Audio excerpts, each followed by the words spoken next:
Selling food and beverages. If you're going to have a picnic where you charge people ahead of time, or you could have a setup and ask people to pay for it there. You could do the same thing with desserts if you're doing potluck and people are bringing them. Charge for the pies and the cakes, the slices of pies and cakes, or charge for beer, or whatever it is that you're having. This might be a way to kick up a little bit, kick into the treasury a little bit. Or sell souvenirs. We were talking about all these things earlier. You're either going to build it into your fees, build any of these things like t-shirts or memory books or whatever, you're going to build them into your fees, or you're going to sell them separately. Usually photos you have to sell separately because you're going to pay a photographer to do that. But any of these kinds of things that are listed here, you can sell separately, or you include it in the cost of the reunion. Always mark it up. That's where you're going to make your profit. And it may be small, but every little buck helps. So your t-shirts are going to cost $5 or $7. You're going to sell them for $9 or $10 or $13 or something like that. A t-shirt for $15 is, no one's going to raise their eyebrows at that because that's what you pay in the store for t-shirts. So, you're not necessarily looking to give everybody a bargain here. You're looking to make a little bit of money for your reunion treasury, and that's one of the ways to do it. Did any of you hear the Malone Family Reunion Choir when we played it while everybody was still talking?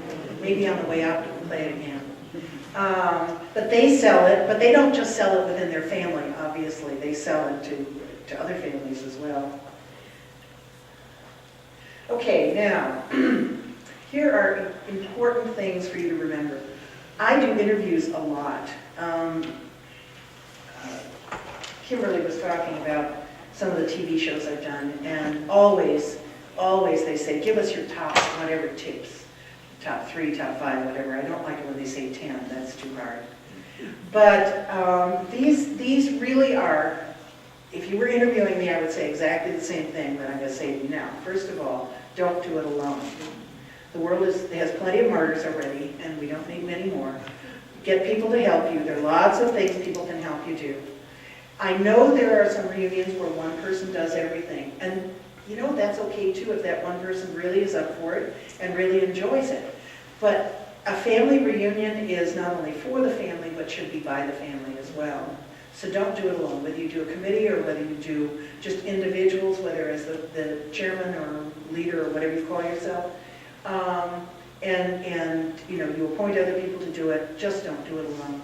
You'll have much more ownership in the reunion. You'll have much more enthusiasm for the reunion because the person who's doing it has a family circle as well, and they're talking about the reunion. Set the date and stick to it. We talked about that earlier because the first call you get is the person who says, I can't come.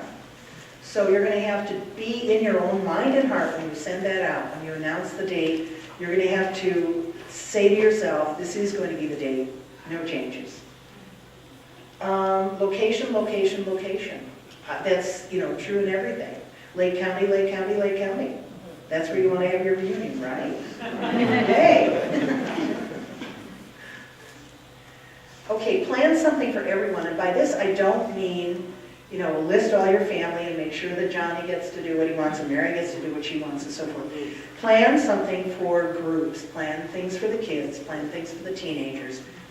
And when you say, I don't know what to do with teenagers, ask them. Ask what they want to do. They're going to surprise you. They're probably going to give you some ideas of things that you never thought of. And, someone said to me one day they wanted to go roller skating. And I said, well, yeah, we had to find a roller skating rink, and we had to find a way to get them there, and we had to find chaperones for them there. Guess what? The kids were happy. And in terms of volunteers, if you need drivers and you need chaperones, that'll just be on your list of what you need for volunteers. Sometimes it's the young adults who can do that, who might rather be out there with the kids roller skating. But the reality is, the kids are going to tell you things that chances are you never even thought of. Okay. Where were we last night at the Marriott? They have high school reunion is one of the things that's playing there. So therein lies an activity for kids. Okay, and celebrate and enjoy And tomorrow, I'm going to tell you a little bit about what we're going to do tomorrow. Tomorrow is a speak out, and I want you to think about a couple of things. The speak out means that everybody has an opportunity, if you want to take advantage of it, to tell us about your reunion. We're going to have some time limits because I think I only have an hour for that. If you want to ask questions, when the question is asked, I'm going to pose it to the entire room. I may not have the answer, but there might be 5 other people in the room who've tried exactly the same thing and either failed at it or succeeded at it. And I think that we have to look at it both ways. We like to think that everything is successful, but it doesn't always happen that way. I mostly like to use it as an opportunity for you to share with the entire group some of the things that really have worked for your reunion, particularly, unusual things, and you know what those things are. But also to ask questions, I'm only going to be a moderator, I'm only going to be a leader. The rest of you, the program tomorrow morning, or at least an hour of the program tomorrow morning, is basically yours to share with everybody else. And particularly when, none of you are brand new at this. You're brand new at a reunion that already is going on, so you know some things that have been good.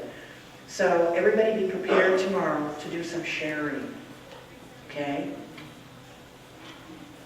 How much time do I have? Yeah. Do you have any questions? Do you want to do questions? No. No, I wasn't that good. Yes, Ellen. Next year I'd like to do a memory book, so I'm not sure what